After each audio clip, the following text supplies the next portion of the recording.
Hello everyone, I'm Rupinder and I welcome you all to my channel A to Z Nursing Notes.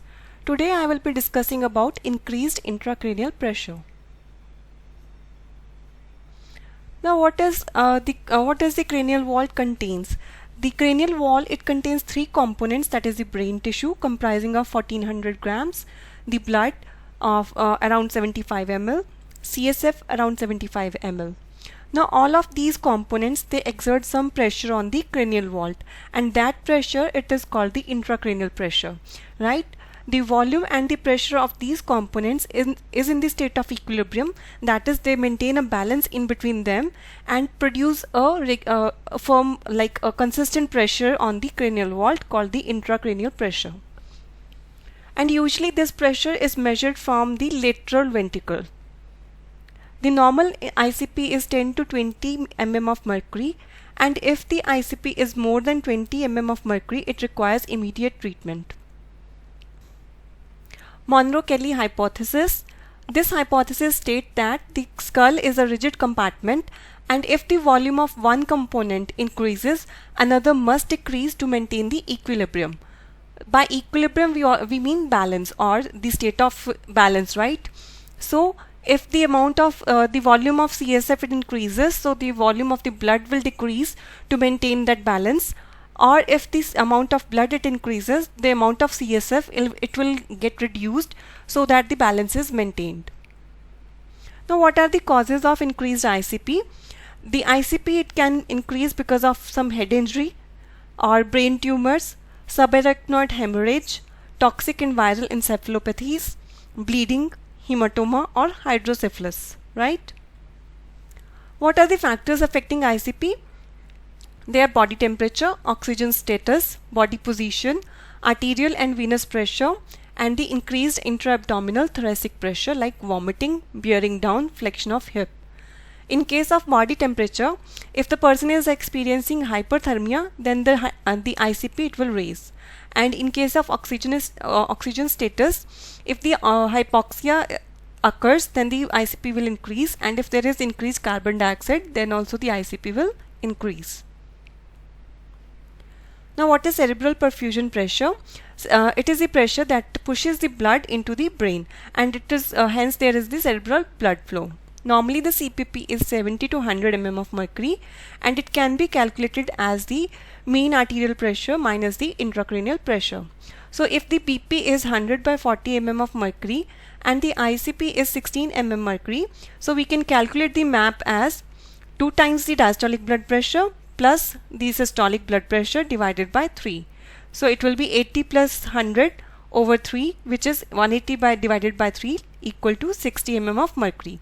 So we calculated the MAP as 60 mm of mercury. Now the CPP can be calculated by subtracting the ICP from the MAP, which comes out to be 44 mm of mercury, which is less than the normal CPP. Also we have to it is to be noted that the ICP, if it equals the MAP, that is the value of the MAP and the ICP, they become equal, then the cerebral circulation it stops. Sign and symptoms of increased ICP. They can be divided into early and late signs. Early signs include disorientation, restlessness, increased respiratory effort, purposeless movements, mental confusion, headache, pupillary changes, weakness of one extremity or one side of the body, right? So these are very vague signs, but if we are able to detect them early treatment can be initiated and the life of the person can be saved. The late changes include changes in the level of consciousness, decrease in the pulse rate and respiratory rate, increase in the blood pressure and temperature, altered respiratory pattern. Now it can occur in the form of cheyne-stokes respiration or ataxic breathing. Both of these are abnormal breathing patterns. Projectile vomiting can occur, hemiplegia, decorticate or decerebrate posturing can occur, and loss of brainstem reflexes like pupillary, corneal, gag and swallowing. Okay, coming to the altered respiratory pattern, cheyne-stokes and ataxic breathing.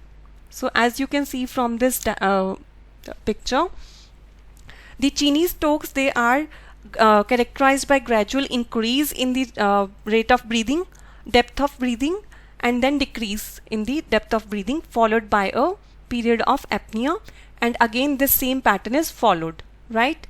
In case of ataxic breathing, this is very irregular and it is characterized by complete irregularity of breathing with irregular pauses and increases in the period of apnea. This is the decorticate and decerebrate posturing picture. So as you can see that in decorticate posturing, there will be flexion of the wrist, adduction of the arms, flexion of the elbow, internal rotation of the hip, and plantar flexion of the foot. In decerebrate, there will be adduction of the arms, extension of the wrist joint, extension of the elbow joint, then flexion of the hand, wrist joint, plantar flexion of the feet, right? Coming to some terminologies, there are two terms like Cushing's response and Cushing's triad. Now what is Cushing's response? It is when the cerebral blood flow decreases, the vasomotor centers trigger rise in the arterial pressure in an effort to overcome the increased ICP. Right? So if the blood pressure will be increased, then because as we know that the cerebral pressure is the mean arterial pressure minus the increased ICP. So if the mean arterial pressure will increase, then it will lead to decrease in the cerebral perfusion pressure, right? Clinically, it can be seen as rise in the blood pressure, widening of the pulse pressure, reflex slowing of the heart rate, and immediate intervention can help to recover the cerebral perfusion pressure. Now, what is Cushing's triad? It is a grave sign indicative of brainstem herniation and occlusion of the cerebral blood flow if therapeutic intervention is not initiated. So, it is a deterioration of the Cushing's response, and clinically it is indicated by bradycardia, hypertension, and bradypnea. Now, how can we diagnose increased intracranial pressure? We can do cerebral angiography, CT scan, MRI, PET scan, transcranial Doppler. But lumbar puncture should be avoided in this case, as sudden release of the pressure can lead to brainstem herniation and death. Management of the increased ICP, it is a true emergency and immediate management is required. So in order to decrease the increased ICP, we can target our interventions to decrease the cerebral edema, lowering of the volume of the CSF, or decreasing the cerebral blood flow while maintaining the cerebral perfusion. Now, how can we decrease the cerebral edema? Osmotic diuretics, corticosteroids can be used to decrease the cerebral edema. Osmotic diuretics, they draw the water across the membrane, reducing the volume of the brain and extracellular fluid. Now, edema is when there is increased fluid in the extracellular space. So, osmotic diuretics, they draw the water from the extracellular space and they help to decrease the cerebral edema. While using the osmotic diuretics, we have to insert indwelling catheter to monitor the urine output and manage the diuresis. Also, we have to monitor the serum osmolality and the urine specific gravity to assess the hydration status of the patient.